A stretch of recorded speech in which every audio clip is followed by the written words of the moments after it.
Bonjour, ce tuto s'adresse aux développeurs PrestaShop qui ont une installation locale et sur laquelle ils souhaitent que les mails puissent être envoyés, par exemple pour tester un processus de commande ou pour des développements sur des modules dans lesquels la fonctionnalité d'envoi de mail est sollicitée. Pour pouvoir envoyer des mails depuis son PrestaShop installé en local, on va utiliser l'adresse email d'un compte Google. Pour que ça fonctionne, il faut que le compte Google utilisé, le compte attaché au Gmail utilisé, ait la double authentification activée.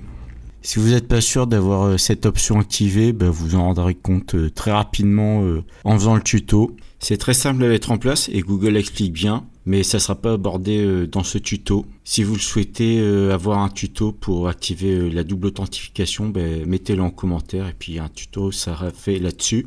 Alors, autre prérequis, ce tutoriel est valable pour les versions de PrestaShop supérieures ou égales à 1.7.7. À partir de cette version, il y a un nouveau système d'envoi de mail qui est mis en place. Voilà. Donc là, c'est une version 1.7.8.3 qui tourne sur un web server 3.1.9. Alors la première chose qu'on va faire, c'est créer des mots de passe d'application Google qui vont permettre au PrestaShop local de se connecter au compte Google et d'envoyer des mails à travers l'email qui est associé. Donc c'est pour créer ces mots de passe d'application Google qu'il est impératif d'avoir la double authentification d'activer. Sans cela, ça ne marche pas. Donc on va se connecter au compte Google désiré.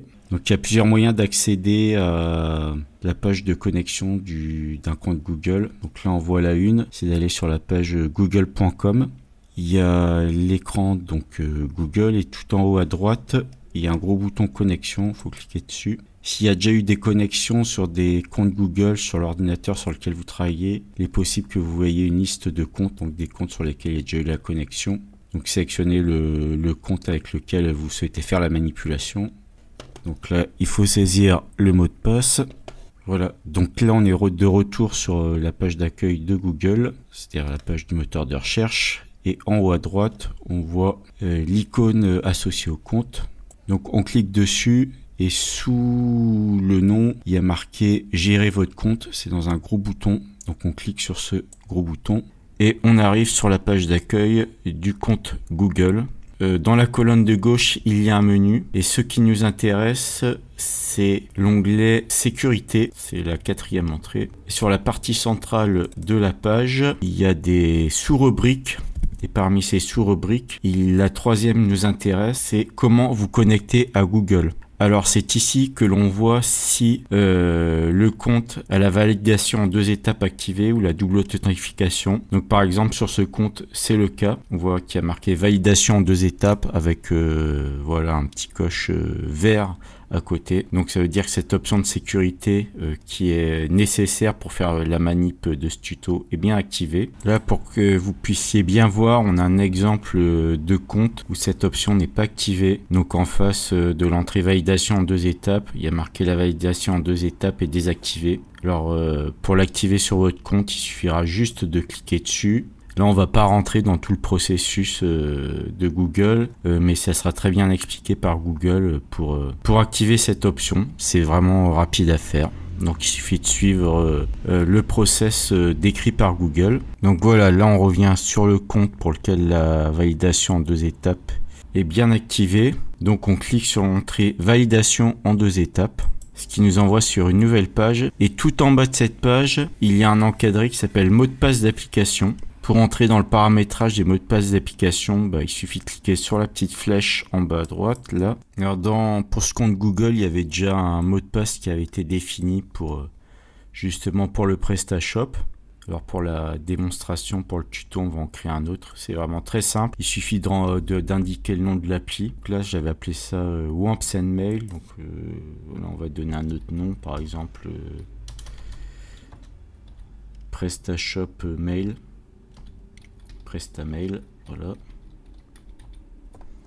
Et on fait créer et une pop-up, enfin plutôt une pop-in s'affiche avec un mot de passe. Donc il faut copier ce mot de passe et puis le sauvegarder quelque part puisqu'on en aura besoin pour les paramétrages dans PrestaShop.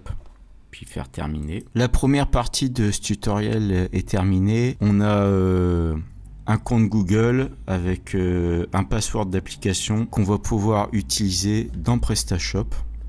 Là, il faut se connecter à l'administration de son PrestaShop local. Ensuite, aller dans Paramètres avancés, dans la colonne de gauche. Donc, cliquez sur Paramètres avancés, puis aller dans la sous-catégorie Email.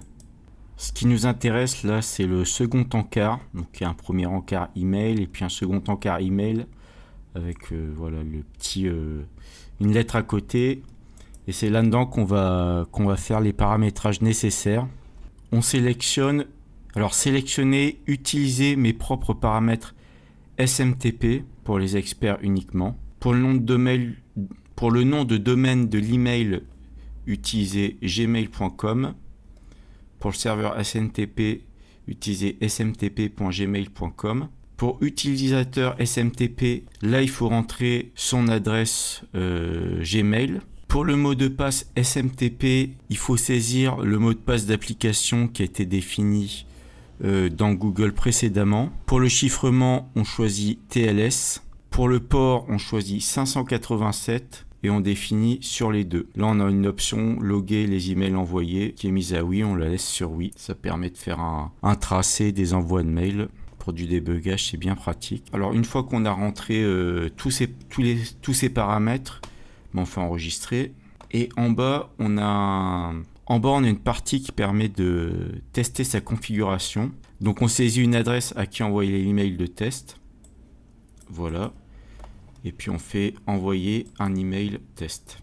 Et là, si tout a été correctement configuré, on doit avoir ce message de confirmation sur fond vert qui s'affiche. Donc, ça veut dire que tout est bon.